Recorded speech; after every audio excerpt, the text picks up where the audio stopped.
Bonjour tout le monde, Azul Fellaoun, j'espère que tu fais mleh. Ah, ça va mieux maintenant, on s'est bien réveillé, ça va mieux après notre...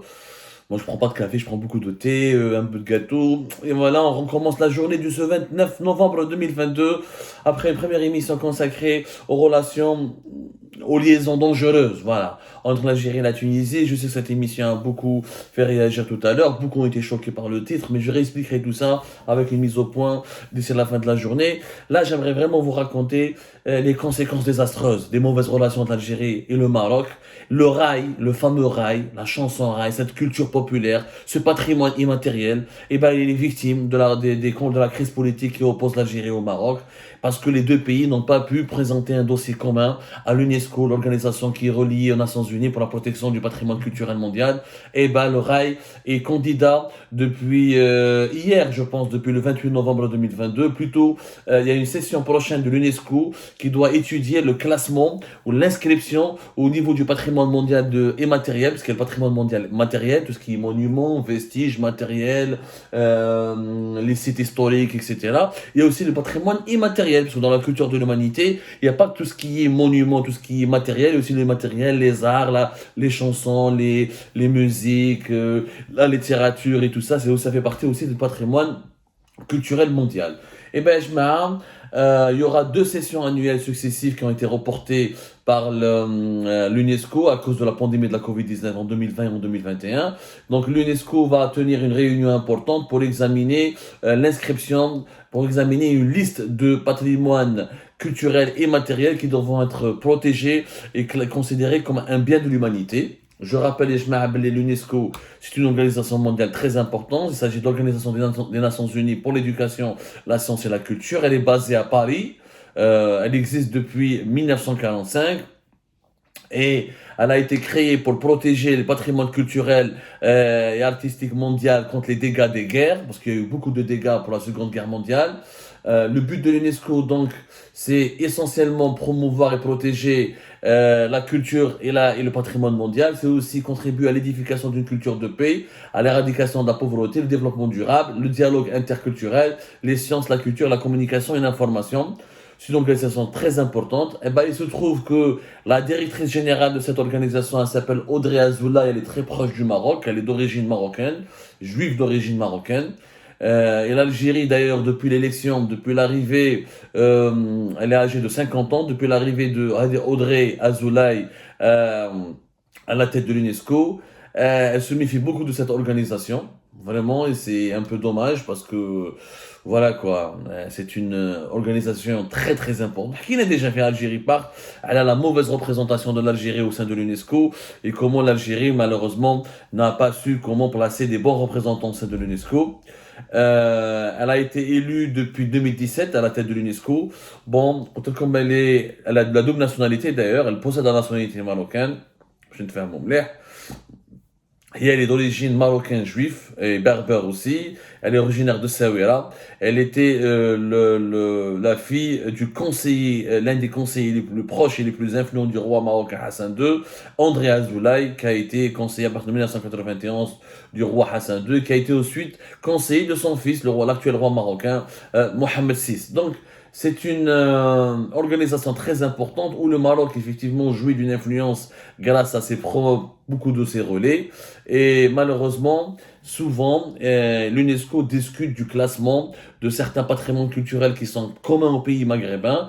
Et au lieu de faire des dossiers communs, au lieu que les pays maghrébins, notamment l'Algérie et le Maroc, au lieu de s'unir et de faire un seul front pour défendre la promotion et la protection de de ce patrimoine culturel matériel ou immatériel maghrébin, et ben malheureusement, les divisions entre les deux pays font beaucoup de mal et pénalisent la promotion de ce patrimoine culturel.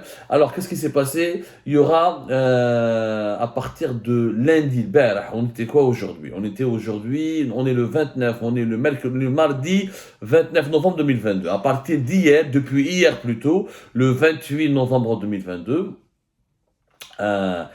jusqu'à samedi prochain, on sera le 3 décembre 2022. Donc, depuis hier, le 28 jusqu'au 3 décembre prochain, ça sera lundi, ce sera samedi plutôt, l'UNESCO va faire ce qu'on appelle une session annuelle. C'est-à-dire que les représentants des pays auprès de l'UNESCO et les hauts responsables de l'UNESCO vont se réunir pour notamment tenir une session du comité du patrimoine culturel et matériel qui doit étudier, examiner la candidature de plusieurs pays qui présentent, il y a des pays à travers le monde qui sont membres de l'UNESCO, c'est pratiquement les mêmes membres de l'ONU, parce que c'est une agence de l'ONU, des Nations Unies, l'Organisation des Nations Unies. Donc ces pays-là présentent des produits culturels ou là, des patrimoines culturels pour qu'ils soient classés patrimoine de l'humanité.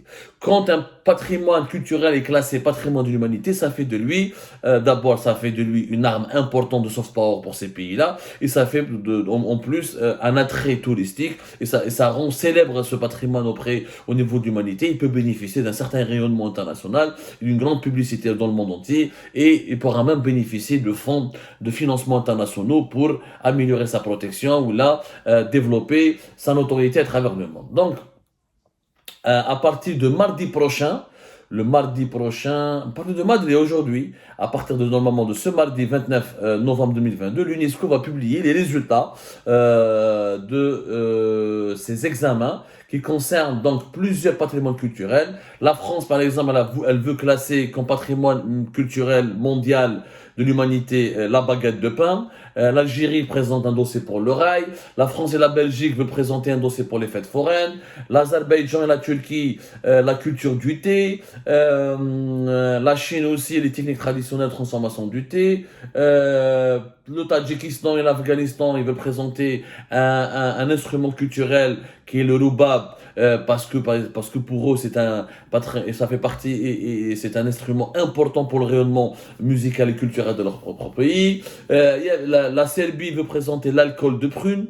L'alcool de prune, pour elle, il doit être inscrit comme étant un patrimoine culturel de l'humanité. Donc il y a plusieurs dossiers qui seront examinés par l'UNESCO pour ensuite les classer comme patrimoine mondial et matériel. Quand comme il y a le patrimoine matériel et immatériel, matériel c'est les pyramides, c'est des sites culturels importants, etc.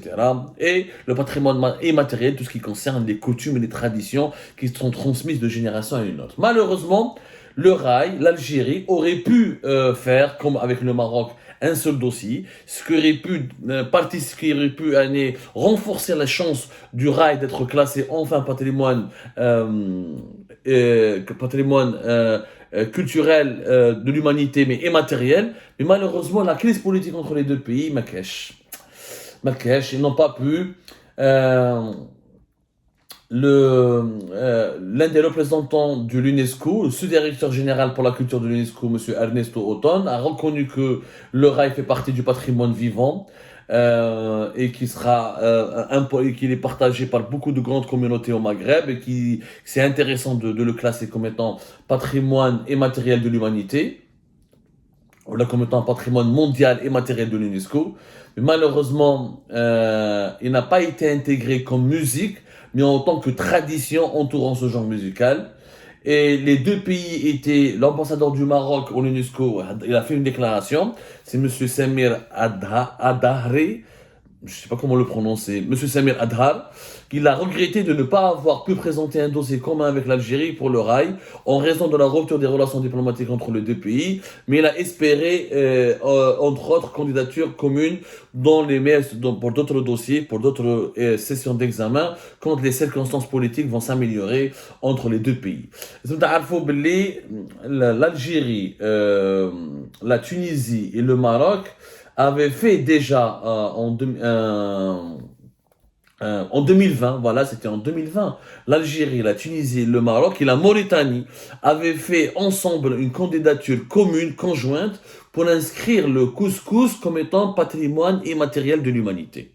En tant que tradition culinaire, mais aussi en tant que tradition culturelle importante pour les pays du Maghreb, et donc comme étant un patrimoine culturel important. Ça, c'était pour le couscous en 2020. Les 4 pays, l'Algérie, la Mauritanie, le Maroc et la Tunisie. Ça a été une très belle réussite. Il y a un exemple de solidarité entre les pays maghrébins. Ça ne sera pas possible pour le rail cette année en 2022, parce qu'entre le Maroc et l'Algérie, c'est la guerre. Et c'est vraiment dommage parce que les pays maghrébins ont tellement de choses à partager en commun. Ils ont une histoire commune, ils ont une géographie commune, ils ont des langues communes, ils ont des religions communes, ils ont des faits culturels et religieux communs, ils ont des vestiges historiques et des civilisations et un héritage civilisationnel commun, un héritage civilisationnel commun. Mais malgré ça, les divisions politiques font beaucoup de mal. Franchement, l'Algérie et le Maroc, ensemble, au niveau de l'UNESCO, on aurait pu classer plusieurs patrimoines culturels et matériels, la matériel commun. On aurait pu promouvoir l'histoire du Maghreb, participer au rayonnement du Maghreb, renforcer la présence de la culture maghrébine sur la scène mondiale. Les deux pays, les deux régimes plongent le Maghreb dans un archaïsme qui nous renvoie vers le Moyen-Âge. Les deux régimes, leurs disputes éternelles et sempiternelles font en sorte que le Maghreb perd des points sur tous les plans économiques et politiques, y compris culturels et artistiques. Le patrimoine culturel et matériel de l'humanité au niveau de l'UNESCO, il compte 530 éléments inscrits dont 72 sont classés dans une catégorie, une nécessité, sauvegarde urgente. Ils sont menacés, c'est des patrimoines qui sont menacés de disparition et l'UNESCO est en train d'essayer de se battre pour essayer de les protéger et pour empêcher leur disparition. Le rail, on ne sait pas quels seront les résultats. On va suivre un petit peu ce que la session annuelle de l'UNESCO va décider. J'espère qu'il sera classé enfin comme patrimoine mondial, culturel et matériel de l'humanité. Il le mérite. C'est une chance, c'est une musique qui fait vibrer et qui rythme les âmes de plusieurs millions de Maghrébins, que ce soit en Algérie, au Maroc ou même en Tunisie. Espérons que ce dossier sera retenu par les experts de l'UNESCO. Et dommage, encore une fois, dommage. C'est vraiment sinistre. Je vois l'impact désastreux de la guerre diplomatique et politique qui oppose l'Algérie au Maroc. Le Maghreb, ses divisions, ses déchirures l'affaiblissent, le marginalisent au niveau de la communauté internationale.